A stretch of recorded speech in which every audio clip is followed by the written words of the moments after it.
Okay, good afternoon. I'm Joyce Ching. And in the first part of today's talk, I'd like to share with you some concepts and information to address this question. What do EMI teachers need to know about Bestep? Okay. Before that, I like to give brief definitions about two acronyms in this question. First, EMI. So what does EMI stand for? English as the medium of instruction. So this is the definition we used. And the best step, well, is the acronym for the best test of English proficiency, which we will talk about those.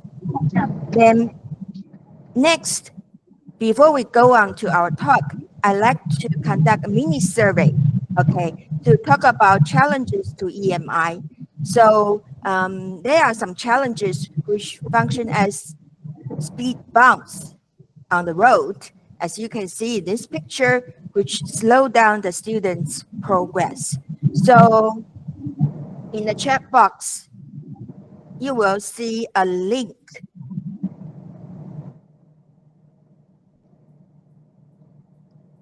Okay, have you seen a link in the chat box? When you enter the link, click on the link, you will see a page like this. So there is a question. What kind of speed bumps, so hurdles, challenges do students hit or face? Okay, now the link is in the chat box. Okay, when cruising through EMI courses. So you can key in the answers in English or Chinese. So please key in 3 words. You can key in 3 words or phrases in English or Chinese. I can see a lot of the words and phrases have been keyed in on the screen. And we can see words, a lot of, words related to language limitations like vocabulary, comprehension difficulties, or vocabulary. Okay, comprehension, difficult interaction. Okay, so you can keep keying the words. I'll change the slides. Okay. Okay, so as you can see, a lot of you mentioned language limitations as the main hurdles which students face. Well, this really makes sense. It's absolutely true because in order to prepare our students for EMI classes, we need to transition from the English for general ability they acquired at the end of high school to the English abilities they need for studying for academic purposes or professional purposes. So more specifically, this what we mean EMI readiness include but not limited to these competencies. For example, listening and reading comprehension skills, oral presentation and discussion skills, and in writing, essay and report writing. And also because in professional EAP context, we have different sources of information. So students need to be able to integrate, okay, to combine and digest information from different sources. And of course, a lot of you mentioned vocabulary. Yes, this is very important. They have to master some common academic vocabulary and terminology in their fields, right? So, well, this is not an easy job. So those core EAP discrepancies, competencies are very important for the development in the we will show you performance descriptors of Bestep. And another concept which is also closely related to the connection between EMI and the Bestep is the concept of learning-oriented assessment. Maybe some of you have heard of this similar types of concept in your field. Well, in contrast to the traditional way of test-driven instruction, so 考试领导教学, right? But in recent years, a more recent and popular concept to look at assessment is this learning-oriented assessment. So in this framework, assessment, okay, 测验, a curriculum which covers, well, the teaching content or content guidelines and teaching. The teaching activities happen in the classroom. These three things will work together to help students progress. So for example, if we look at Bestep and the EMI, we can see that Bestep is a test which can help students themselves to evaluate their English abilities.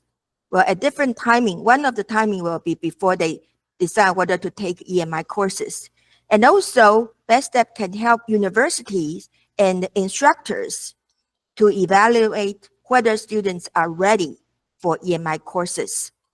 But you might ask, how can these three work together? Well, a very important thing are a cornerstone is the performance descriptors, which I will show you later. Here is a quick wrap-up about Bestep. So it was developed under the auspices of the Ministry of Education, and it is the first English proficiency test tailored to Taiwan's EAP context. And it assesses 4 skills: listening, speaking, reading, and writing, in alignment with CEF levels. So primarily, we are concerned about 3 levels: A2, B1, and a B2. Okay. And also, so far, the test has been administered over 35,000 students from 55 universities. Okay, in the next part, I will give you a brief introduction about the design of Bestep to further explain the concept I've just mentioned. In particular, I will focus on 3 aspects: Bestep's performance descriptors, test structures, assessment tasks, and learner performances. Okay, so what are performance descriptors? I think actually, if you have look at 108课纲, okay, 108课纲 also contain a lot of performance descriptors in different areas. So take reading as an example. In Bestep, actually we have 3 levels: A2, B1, and on the next page you will see B2. We will look at A2, B1. A2 is the lower level, and B1 is the middle level. So how can we use how can we define the language performance of A2 level in reading? You will see different colors. So first, for example, we can look at what kind of articles they can read. That's what we call the purple part: discourse genres, articles, the type articles, or text. So for example, for A2 level, they can read short sentences and articles, right? Like letters and announcements, which are relatively easy. But if we turn to B1 level, they can read straightforward and well-organized articles. So magazines or short web articles. But another thing is topic. I can write a simple sentence on a very difficult technical topic which none of you can understand. So topics are very important. So for A2 level, it's familiar topics in daily life and learning context. B1, in terms of topic, we just get off the word familiar. So most of the daily life and learning context, okay, those are the topics they can understand. And the third, parameter we can use is cognitive levels. It refers to the level of comprehension, the depth of comprehension. So without looking at all the, what happened? Okay, purple words. Just think, when you have article, first you want to understand what's about. So that's the main idea. Then you want to get important information, right? These 2 levels are basic understanding. Then maybe sometimes you want to go further. You want to infer, you want to guess what the attitude or position of the author are. So that's what we call inference. Okay, go on further to the higher level. B2 level, which is higher than B1. It's not just straightforward, well-organized article. They can read more extended, which means longer articles. For example, periodicals, 期刊, or special reports, 报告, on abstract topics, more abstract topics. So nuclear fusion could be, okay, or, okay. But beyond inference, looking at attitudes, longer articles have more different types of information. So they should be able to understand and synthesize, integrate different types of information. So they might be graph and text, then to make appropriate inferences. Also, they want to look at how the texts are organized. For example, if you read newspaper event, a report about an event, it might discuss the cause and effects of the event. So what caused the event, okay? But you also might report the event according to the chronological order. So what happened on day 1, what happened on day 2, what happened on day 3, what happened 30 days later. So those are chronological order. Then based on the overall structure, you can synthesize and analyze the content. Of course, which is quite demanding, but in most academic texts, if you look at the textbooks, in most of the university courses, these skills, these levels of comprehension are necessary. Well, I'll show you, use an example.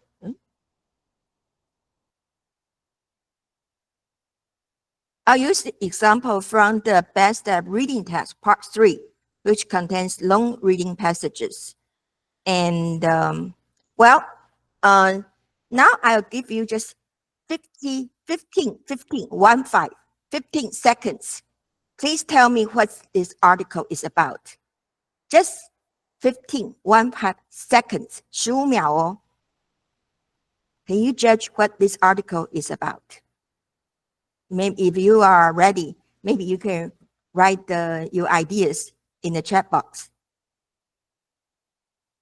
Just 15 seconds. Oh, okay, somebody got labor productivity.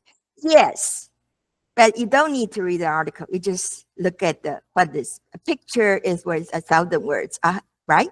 So if you look at the picture, especially when you look at, for example, a chart or graph in an article, look at the title. The title is the most important thing. So the title is that U.S. labor productivity in the non-farm business sector. So labor productivity, 劳动生产率, right? But 这个有没有听过? Have you heard of 非农? So non-farm business, that means exclude farming. Okay, so the Chinese here.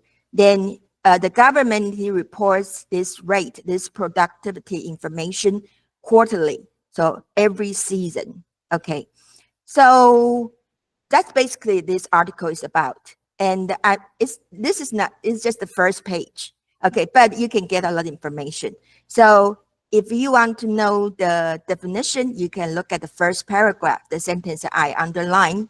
And also there is a certain year mentioned in the first paragraph. Has anybody seen the year mentioned? Not 2010, right? In the first paragraph, 20. Good. Okay, we are particular interest in 2022. Why? Okay, you can see rises and falls in the chart, right? But 2022 is a very sharp fall in the first quarter. Why? Think about what happened in 2022, early in the spring of 2022. Actually, it should be a good sign, right? We are starting to recover from COVID, right? So suppose the productivity should have been increasing, but we saw a very sharp fall. Why? So that's this article that the second paragraph is about. They talk about the psychological reasons for this. So I've highlighted the word burnout. So after pandemic, many employees now feel burned out after the pandemic. And they felt there's no connection between hard work and the reward. Actually, that's easy. There's a very similar term, but not exactly the same. We call slap out. Okay, so that's a very familiar term. I don't think popular term. I don't think I need to explain. Basically, it's what psychologically happened to people, occur to people. Okay, at the end in early 2022. Then in the United States, something similar but not exactly the same happened. It's called crowd quitting. I think most of you have heard of this. Crowd quitting. So do they really quit? Yes or no? You can answer my question in the chat room. Do they really quit? Okay, actually, they don't quit, but they just do what they are paid for, they are asked to do. So work is no longer their priority. It's a poor second. Okay, so that's, they describe a similar phenomenon happening in the US. Then the next paragraph talk about, well, what companies can do to solve this problem. We'll skip that. But in the second paragraph from the bottom, okay, as in an academic context, it has never been only one reason for to explain certain phenomenon. So they offer some other reasons. Remember, in the chart we saw earlier, there are rises and falls. So they might feel, well, this might be natural 1 or 2 year circle governing the rise and fall part. So, well, no matter what we did or we have done or we will do, well, the similar patterns will occur. Okay. Then also they mentioned something like Ukraine or supply chain problems to explain this phenomenon. Okay, so this is the text. Okay. Then I'll show you, because earlier I talked about inference, right? So inference means you decide something is true or not based on clues, sometimes hidden clues in the text. So here there are 5 statements and 2 of them can be guessed, can be inferred from the context. And I'll let you do the work yourself. Actually, you can find this test question on our website, on the Bestep website. So my colleague will type in some links. If you happen to miss them, don't worry. You just Google Bestep, then you are very smart to be able to find that. Okay, but I want to show you the second question. So the question is, which of the sentences, to remember there are 4 sentences I highlighted in red print, 1, 2, 3, 4, right? Appears to be supported by the figures shown in the chart. Okay, so we'll have a line graph, and the line graph shows a lot of figures. Here, figures means numbers, numerical data. Okay, so remember line graphs are usually, what is the function of line graph? Usually we use them to, well, describe changes over time. In this case, yeah, changes in the labor productivity from certain year to certain year. So among those 4 sentences, only one of them is about rise and fall. Remember the third sentence, they mentioned the natural rise and falls. So you here, in order to answer this question, you have to understand the function, match the function of the line graphs was, well, you know, the kind of idea expressed in each sentence. So there is a sentence about Ukraine, but the chart has nothing to do with Ukraine, so you know they don't match. Okay, so here I use this example to kind of illustrate the kind of skills you need to integrate different sources when you do academic reading. Now I'm going to go on to speaking. Okay, for speaking, we also have performance descriptors. You just look at B1, that's the middle level. Here we don't have articles to read, but we also have topics, right? Academic learning or academic learning context, familiar topics. We mark it in blue. But most important thing when we talk about speaking, are the functions, the language function. We use language to express. So for example, for B1, the number 1, describe or talk about information or experience related to academic learning. Okay, that's one thing. You describe the information, you share the information like what I'm doing now with you. But also maybe you can talk about experiences. Okay, then based on this, you might have can express your opinions on certain ideas. And you can also add textual and visual input to help you to explain the opinions. Or you have to explain a chart someone gave you. So here is example I took from Bestep part 2. Okay, speaking test part 2. It's called expressing opinions. So again, I'll give you 15 seconds to look at this bar chart. This is a bar chart, and along with 3 questions. So I don't think you need 15 seconds. You might just need 5 seconds. Okay, in our test, so what is the topic we are talking about in this bar chart? What is the topic? Which aspect of school life? So there is one keyword, start with. Have you seen any keywords? Clubs, right? Yes. It's about, it's actually a survey about the most popular clubs at this university. And the most popular one is dance club. I think this is outdated. 热舞社 is no longer popular now, according to what I read on the newspaper. Okay, and then there are 3 questions. So the first questions are the most popular club at Gentile University also popular in your university? Please explain. Okay. Then second, have you joined a club like any of the clubs in the chart? Why or why not? Then third one, what is your opinion of joining a club in university? Okay.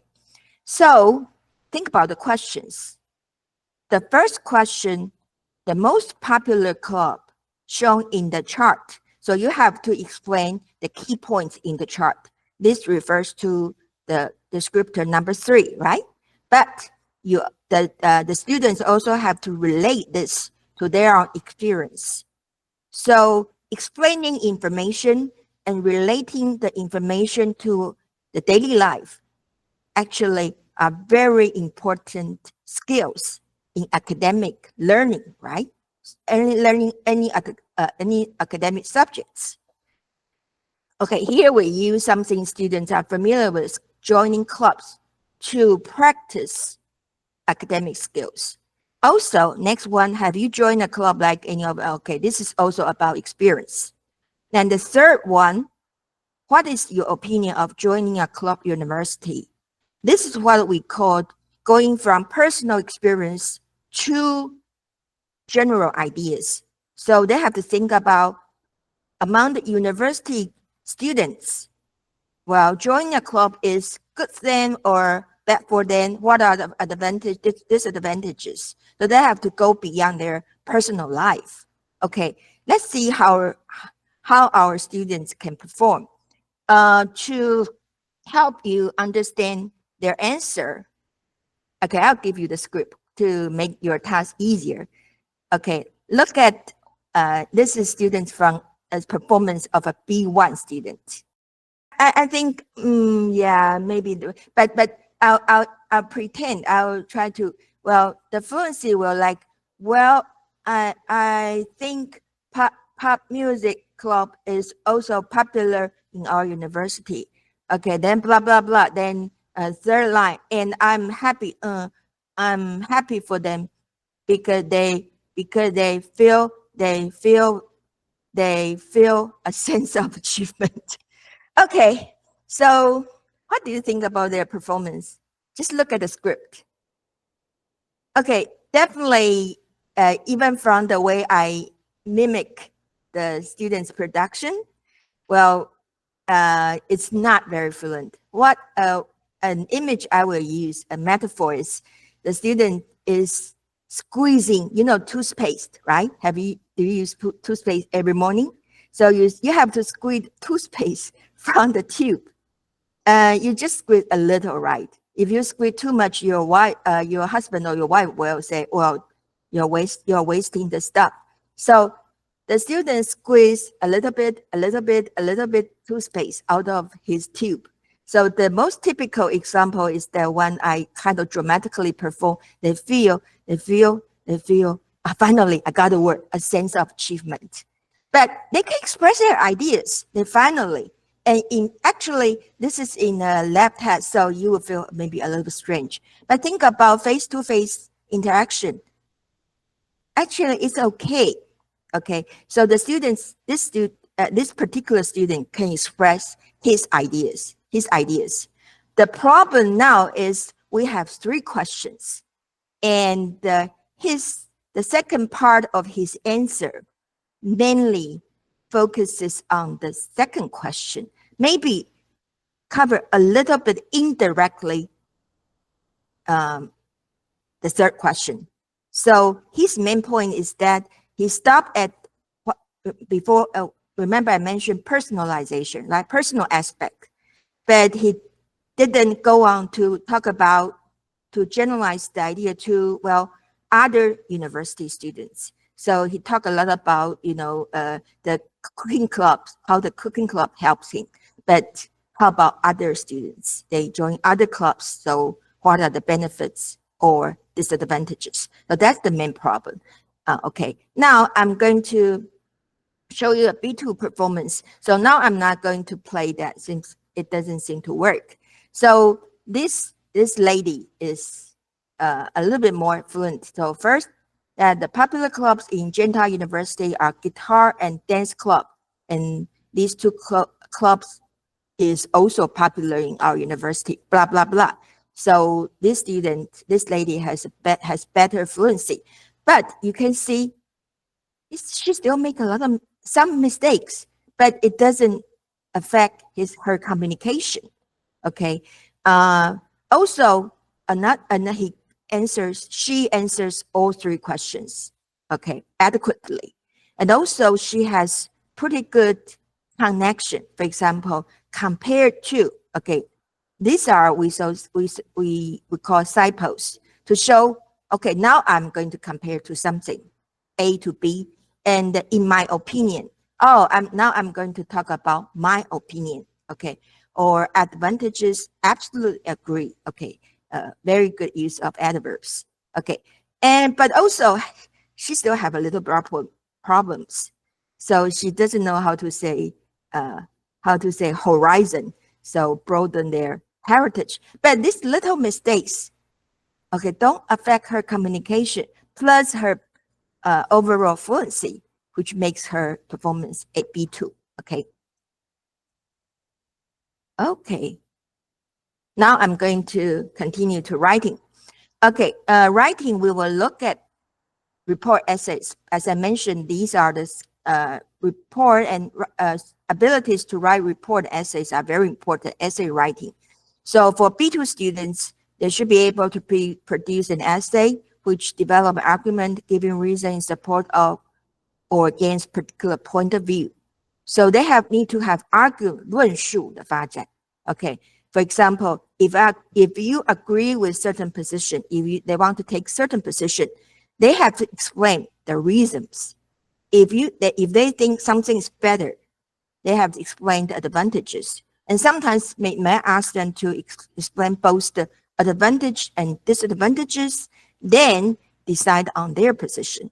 Okay, and also as we have seen in the reading part, we have different sources. We have textual and sources, and also we have graph and charts and visual sources. So again, I'm going to take from part 3 of Bestep. This one is interesting. I think a lot of you have first-hand experience during the COVID pandemic, right? You conducted online courses. So in our writing, we give them a context. The topic of whether online learning should be part of a regular school instruction. Here's the topic they want to discuss. Well, then we give them the result of 2 surveys. So have you seen a bar chart? Okay, these are students' concerns. These are students being concerned. And on the right, okay, these are teachers' challenges. Sometimes they don't match. Students might be more concerned about, they don't have the opportunities to interact socially in class with, well, someone they admire, right?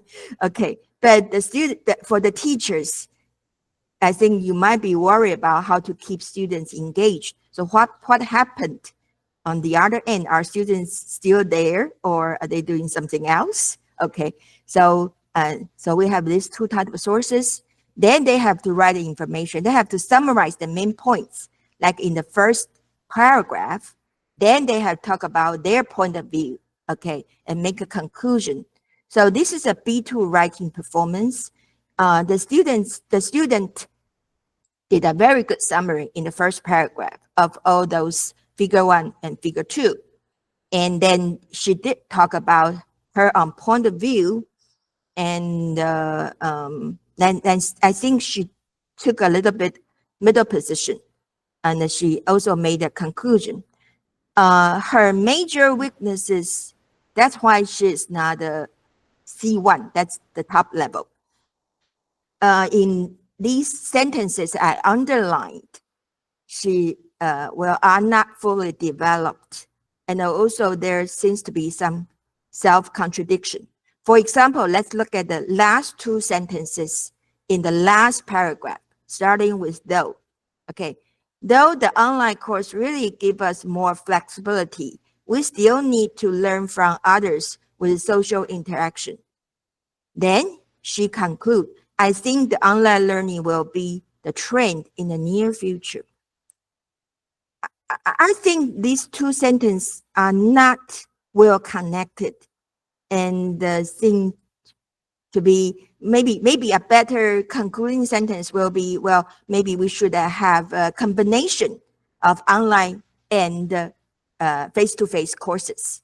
So you can you can take care of flexibility and also social interaction. That would be a better sentence. Okay, so this kind of problems in connecting and developing ideas still we can see in this B2 performance. Okay, next one. Okay, and the last example I'm going to show, you can have different types of combinations of inputs. For example, in the text I just mentioned, we have a pie chart and a bar chart. Here, first, the topic is about professional development. We call PD courses, which are intended to help students to find jobs, secure jobs, and adjust to the workplace. So here first we have a line graph. Again, changes over time. So you can see for students who took PD classes, the blue line, dotted blue line, they have higher employment rate than for students who did not take PD courses. That means the line at the bottom, they have lower than average. Average of a total students is in the middle. So, well, this is a good sign. So our teacher is very happy about it. So the teacher said, oh, actually the PD courses are very helpful for them to do interviews and write resumes and get jobs. But then this is textual input number 1.